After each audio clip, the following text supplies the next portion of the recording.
Hello friends, welcome back. I am Vivek Singhal from tradingwithvivek.com।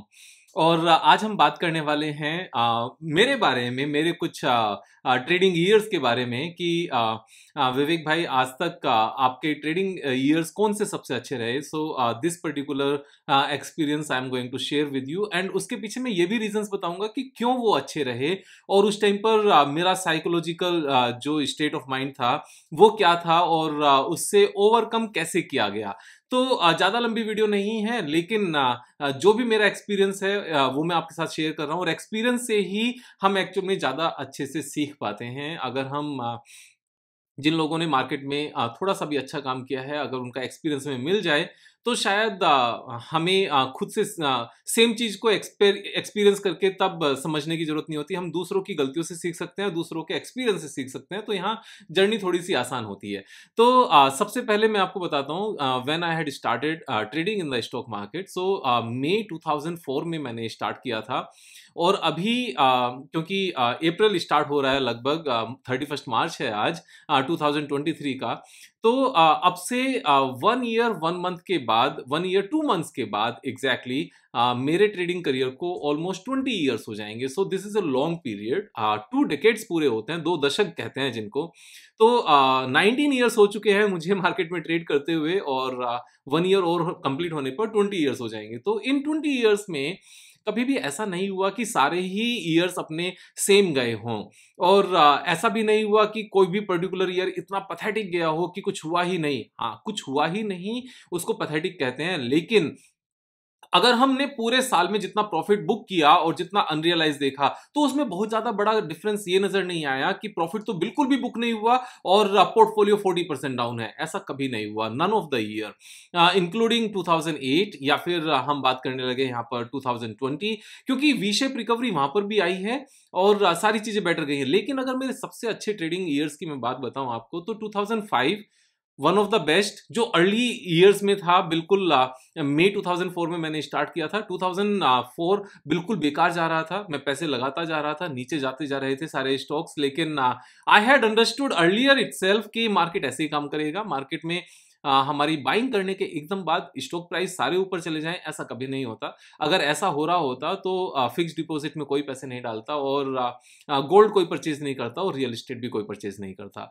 तो यहाँ पर स्टॉक मार्केट में जो ज्यादा पैसा बनता है वो इसीलिए बनता है क्योंकि यहाँ पर बाय करने के बाद में चीजें नीचे जा सकती हैं, और जरूरत से ज्यादा नीचे जा सकती हैं। सेकंड, अपने टारगेट के अचीव होने में थोड़ा टाइम लग सकता है, और समटाइम्स ज्यादा लग सकता है, और समटाइम्स जरूरत से ज्यादा लग सकता है। ये जो अनसर्टेनिटी है वोलेटिलिटी की, एंड वोलेटिलिटी टू सेंस में, एक तो प्राइस की वोलेटिलिटी, एक टाइम की वोलेटिलिटी, यहां पर इसी की वजह से स्टॉक मार्केट में ज्यादा पैसा बनता है, और इतना पैसा बनता है दैट एवरी 3 इयर्स हम अपने पैसे को डबल कर सकते हैं, अगर हम यहां पर वोलेटिलिटी को समझकर और अच्छी कंपनीज में एक अच्छे टेक्निकल सेटअप के बेस पर ट्रेड कर सकें।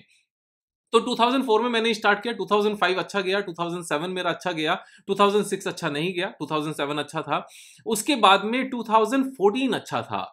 अब जो बीच के ये सारे ईयर्स हैं, 2007 के बाद जैसे मैंने बताया 2014 अच्छा था। मैं यहाँ पर जो सबसे अच्छे साल गए हैं मैं उनकी बात कर रहा हूँ। जो रेगुलर ट्रेडिंग थी मैं उनकी बात नहीं कर रहा हूँ। रेगुलर ट्रेडिंग में तो ऊपर नीचे कि कभी ज्यादा पैसा बना, कभी कम बना, कभी ज्यादा बना, कभी कम बना, और किसी पर्टिकुलर ईयर में नहीं बना, वो अलग बातें हैं। लेकिन 2005 में बहुत अच्छा पैसा बना, जबकि अमाउंट बिल्कुल छोटी सी थी। Few thousand rupees I was able to save out of my salary, and I was investing every month. लेकिन वो रेगुलरिटी कभी खत्म नहीं हुई, हर महीने मार्केट में पैसा गया। घर पर जैसी मर्जी सिचुएशन हुई तब भी मार्केट में लगातार पैसा गया। और 2005, 2007, 2014, उसके बाद में 2017, और 2017 के बाद में अभी तक कोई भी साल ऐसा नहीं गया जब बहुत ज्यादा बम्पर प्रॉफिट्स आए हों। तो out of 19 years of my trading career, I have made best of the money only in 4 years, 2005, 2007, 2014 and 2017। बाकी सारे साल तो कभी ज्यादा पैसा, कभी कम, कभी ज्यादा, कभी कम। लेकिन जो बम्पर प्रॉफिट्स थे वो सिर्फ इन 4 साल में बने। और जितना भी पैसा आज तक बना है उन सब के पीछे अगर मैं कंट्रीब्यूशन की बात करने लगूं कि सपोज 100 रुपीज कमाए, तो 100 रुपीज में से आप मानकर चलो 50 रुपीज से ज्यादा सिर्फ इन 4 साल में बने हैं। आप ध्यान से समझो, 19 ईयर्स के टोटल की करियर की मैं बात कर रहा हूं, ट्रेडिंग की मैं बात कर रहा हूं। आउट ऑफ 19 ईयर्स 50% पैसा सिर्फ 4 साल में बना है और बचा हुआ 50% पैसा बचे हुए 15 ईयर्स में बना है। And this is how this market will keep on trading always. कभी भी ऐसा नहीं होगा कि सारे ही साल यहां पर इक्वल जाएंगे। जब हम CAGR की बात करते हैं, जब हम 3 ईयर्स में पैसा डबल करने की बात करते हैं, तो कभी भी ऐसा नहीं होता कि 3 ईयर्स में पैसे डबल को हम 33% एवरी ईयर से सीधा सीधा डिवाइड कर लें। ऐसा कभी नहीं होता। ऐसा बहुत प्रोबेबिलिटी है कि 2 ईयर्स में सिर्फ 20% पैसा बना और बचे हुए 1 ईयर में 80% पैसा बना। And this is how this market will keep on trading always. Market की बेसिक नेचर है ये। और अगर हम मार्केट की इस बेसिक नेचर को नहीं समझ सकते तो मेरा सिंपल सा एक कहना है कि मेंटली स्ट्रेस लेने की जरूरत नहीं है। बेटर है कि दूसरे सोर्सेस ऑफ इनकम यहां पर तलाश किए जाएं। जैसे प्रॉपर्टी ली जाए, प्रॉपर्टी को रेंट आउट किया जाए। अगर डर लगता है कि कमर्शियल में चलेगा या नहीं चलेगा, तो रेसिडेंशियल प्रॉपर्टी को इस तरह से काम किया जाए, या दूसरा कोई बिजनेस एक्सप्लोर किया जाए। वो इंडिविजुअली हम सबको देखना पड़ेगा। But because my subject is stock market here, तो स्टॉक मार्केट के पॉइंट ऑफ व्यू से ये बेसिक अंडरस्टैंडिंग हम सबको रखनी ही है। और ये बेसिक अंडरस्टैंडिंग क्यों रखनी है? मार्केट में अच्छा पैसा कमाने के लिए, मार्केट में डरने के लिए नहीं, मार्केट में अच्छा पैसा कमाने के लिए ये अंडरस्टैंडिंग रखना जरूरी है कि सारे साल कभी भी बराबर नहीं होंगे। और आउट ऑफ 10 ईयर्स 2 या 3 साल में उतना पैसा बनेगा जितना बचे हुए 7 ईयर्स में नहीं बनेगा। And this is how I have been able to make money. और 2012 में मैंने जॉब छोड़ी थी, उसके बाद में कभी जॉब नहीं की। तो लास्ट 10-11 ईयर्स से क्योंकि YouTube तो मैंने अभी बनाना शुरू किया 2020 में ही, जब कोविड आया। उससे पहले जो 7-8 ईयर्स थे, जो 8 ईयर्स थे कंसिस्टेंटली, सिर्फ और सिर्फ मार्केट से ही सारे खर्चे चले। मार्केट में ही यहाँ पर ग्रोथ आई, मार्केट से ही यहाँ पर पैसे को एक्युमुलेट किया गया। तो और इन सारे पीरियड्स में मैं जो बात कर रहा हूं 2012 में जॉब छोड़ने के बाद 2020 तक सिर्फ 2 ईयर्स ऐसे गए जब बम्पर प्रॉफिट्स आए। Otherwise these were the normal years and it will keep on happening. अब यहां पर पॉइंट ये आता है कि जो 4 ईयर्स थे बम्पर प्रॉफिट के, इनसे पहले सालों में हुआ क्या। एक बार अगर मैं आपको चार्ट पर लेकर चलता हूं और इस चीज को मैं एक बार आपको दिखाता हूं कि जो बम्पर प्रॉफिट्स वाले ईयर्स थे, वो बम्पर प्रॉफिट्स वाले ईयर्स आए कहां से, बने कैसे। तो सबसे पहले जो बम्पर प्रॉफिट था, जो मैंने बताया 2014 वाला जो ईयर था, 2014 वन ऑफ द बेस्ट था। और उसमें ये पूरी रैली आई थी निफ्टी की। और निफ्टी की इस रैली से पहले अगर आप देखो, there was a very long consolidation in the market. और ये कंसोलिडेशन कितना बड़ा था आप ध्यान से अगर समझोगे, द सेम लेवल जो 2008 जनवरी में हिट किया गया था, 2013 और 14 के स्टार्टिंग में, 13 के एंड में और 14 के स्टार्टिंग में Nifty was available at the same price. यहां पर ये पूरा इतना बड़ा कंसोलिडेशन था। अब जो इतना बड़ा कंसोलिडेशन है, इसका मतलब ये नहीं है कि जो लार्ज कैप अच्छे क्वालिटी स्टॉक्स हैं उन्होंने ग्रोथ नहीं दिखाई। HDFC bank, ICICI bank, axis bank, या फिर एशियन पेंट, पिडलाइट, या फिर इस तरह की और जो अच्छी कंपनीज हैं, डाबर, कोलगेट, हिंदुस्तान यूनिलीवर, जो FMCG कंपनीज हैं, हैवेल्स है, इन सब कंपनीज ने अच्छी ग्रोथ दिखाई। लेकिन निफ्टी 50 एक्चुअल में, जैसे मैंने यस्टरडे भी एक वीडियो बनाई थी, Nifty 50 is made of 50 companies.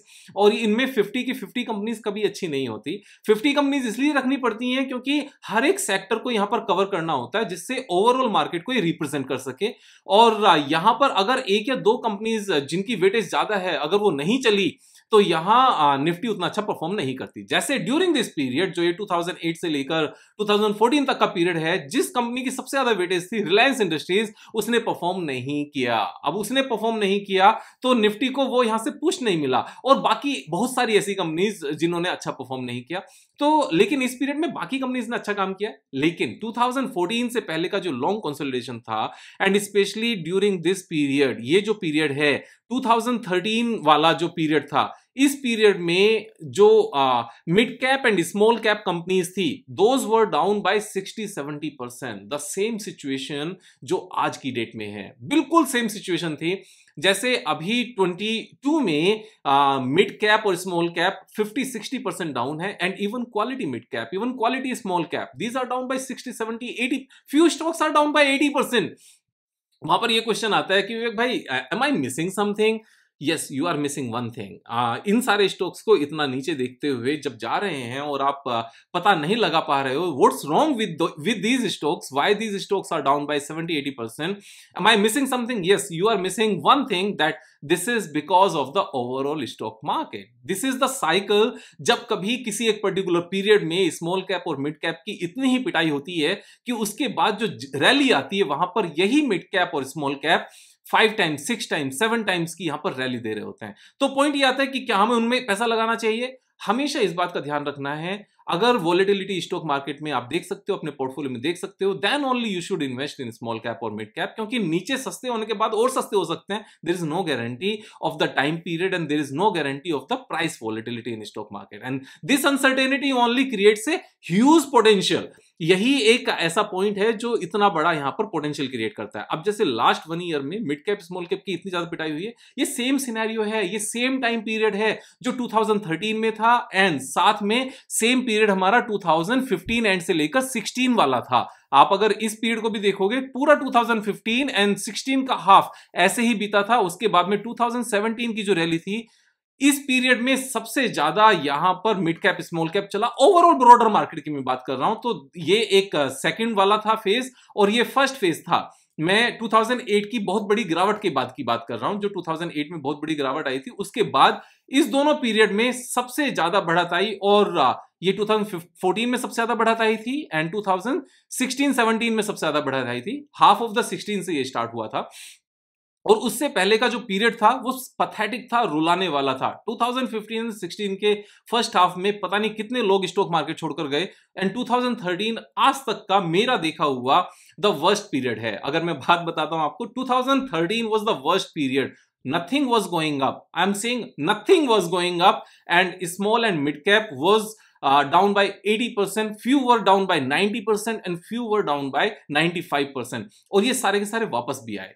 सारे के सारे 100% कभी भी वापस नहीं आते, लेकिन जिनकी बैलेंस शीट अच्छी थी, जिनके बिजनेस अच्छे थे, वो सारे वापस आए। उस टाइम पर भी अच्छी कंपनीज सिंगल डिजिट पीई में थी। प्राइस अर्निंग रेशियो की मैं बात कर रहा हूं। अभी भी बहुत सारी ऐसी ही कंपनीज सिंगल डिजिट पीई में अवेलेबल हैं। वो हमारे ऊपर डिपेंड करता है कि हम उनको कैसे फाइंड आउट करते हैं। वो हमारे ऊपर यह भी डिपेंड करता है कि उनमें इन्वेस्ट करने के लिए पैसा कहां से आएगा। क्यों? क्योंकि अभी तो सारा पैसा लगा हुआ है, और जब सारा पैसा लगा हुआ है तो कंपनीज फाइंड आउट करके करेंगे भी क्या। लेकिन कंपनीज को फाइंड आउट करना एक्चुअल में हमारी बेसिक स्टडी का पार्ट होना चाहिए। वी डोंट नो कब अच्छी अपॉर्चुनिटी देखकर हमें अपनी किसी फिक्स डिपॉजिट को तोड़ने का मन कर जाए, या फिर कहीं और से पैसे अरेंज हो जाएं, या फिर जो हमें बोनस मिलेगा, अभी वैसे भी फाइनेंशियल ईयर का एंड है तो शायद बोनस मिल रहा होगा, तो वो पैसा लगाने का मन कर जाए, या सैटरडे संडे नेटफ्लिक्स देखने के बदले कुछ काम करने का मन कर जाए। ये सबसे इंपॉर्टेंट पॉइंट मैंने बोला है, बहुत सोच समझकर, कि कोई बात नहीं, काफी लोगों को ये पॉइंट अच्छा नहीं लगता, लेकिन मेरा फर्ज बनता है कि जब तक हमारे पास अच्छे पैसे नहीं होते, तब तक हम सैटरडे संडे को यहां पर वेस्ट ना करें, और अपनी ईगो को साइड में रखकर सैटरडे संडे मेहनत करके काम करें। एक बार हमारा पोर्टफोलियो हमारी एनुअल सैलरी का 5 टाइम्स हो जाए, उसके बाद राजा वाली जिंदगी जिएंगे, लेकिन उससे पहले एक वर्किंग वाली अगर जिंदगी जी लें, और मेहनत करके, ताबड़तोड़ मेहनत करके, सैटरडे संडे मेहनत करके, एक्स्ट्रा काम करके, वो काम क्या करना है वो आपको फाइंड आउट करना है। क्योंकि आप कौन से एरिया में रहते हो, आपकी एक्सपर्टीज क्या है, आपका सोसाइटी में स्टेटस क्या है, और किस काम को करने में आपको इंटरेस्ट है, किस में नहीं है, वो सब आपको डिसाइड करना होगा। बट मैंने अपने टाइम पर सैटरडे संडे हमेशा काम किया, और यही रीजन है कि 2004 में मैंने जॉब स्टार्ट की थी। 2012 में मैं जॉब छोड़ पाया। Within 8 years I was able to have a portfolio that was the size of 5 times of my annual salary. उस टाइम पर एनुअल सैलरी भी 14-15 लाख की थी। ऐसा नहीं है कि ईयरली पैकेज की मैं बात कर रहा हूं। तो मेरे पास 90 लाख के आसपास का तब भी पोर्टफोलियो था। तो यही राय मैं आपको दूंगा। और जो ये वाला पीरियड है, ये पीरियड भी बिल्कुल सेम ही पीरियड है। इस पीरियड में गिरावट ज्यादा नहीं आई, जैसे 2013 में गिरावट ज्यादा नहीं थी। अगर आप इन दोनों पीरियड को देख पाओगे ना, तो ये बिल्कुल सेम से ही नजर आएंगे आपको। ये 2013 वाला पीरियड एंड 2022 वाला पीरियड, ये बिल्कुल ऑलमोस्ट सेम है। यहां पर लार्ज कैप में कुछ स्टॉक्स को गिरने से रोककर और कुछ स्टॉक्स को ऊपर बढ़ाकर इस पूरी निफ्टी को एक ही रेंज में रखा गया है, जबकि बाकी सारे स्टॉक्स बिल्कुल डाउन चल रहे हैं। 30-40% तो नीचे अच्छी बड़ी कंपनीज का होना आम बात है आज की डेट में। हमेशा जब भी इस तरह की सिचुएशन आती है कि निफ्टी को एक ही रेंज में रोका जाए, जैसे यहां पर एक ही रेंज में रोका गया था, और कुछ ही स्टॉक्स को छोड़कर बाकी सारे स्टॉक्स बहुत ज्यादा नीचे डाउन साइड पर चल रहे थे, उसके बाद में ब्रॉडर रैली आई है, और बहुत ज्यादा तेज रैली आई है। द सेम सिनेरियो जो 2013 का था वो अभी है। सो लास्ट 2 इयर्स में अगर हमारे उतने ज्यादा पैसे नहीं बने, स्पेशली आफ्टर सितंबर अक्टूबर 2021, जब से यस्टरडे की वीडियो आप जरूर देखना, how these operators manipulate Nifty, जो मैंने वीडियो बनाई थी, उस वीडियो को देखकर आपको समझ में आएगा कि किस तरह से निफ्टी को एक ही रेंज में रखा जाता है और बाकी सारे स्टॉक्स की पिटाई की जाती है। सेम सिनेरियो अभी यहां पर हो रहा है। और इससे पहले की अगर हम बात करें 2004 में जब मैंने अपनी जर्नी स्टार्ट की थी, 2004 में जर्नी स्टार्ट करने के इमीडिएटली बाद मैंने मई 2004 में अपनी पहली इन्वेस्टमेंट की थी। ये मई 2004 एक्चुअल में उस टाइम का जस्ट टॉप ही था बिल्कुल। और उसके बाद में लगातार मार्केट गई थी नीचे और अच्छी नीचे गई थी। ये कम नीचे नहीं है। अगर आप परसेंटेज वाइज देखोगे ना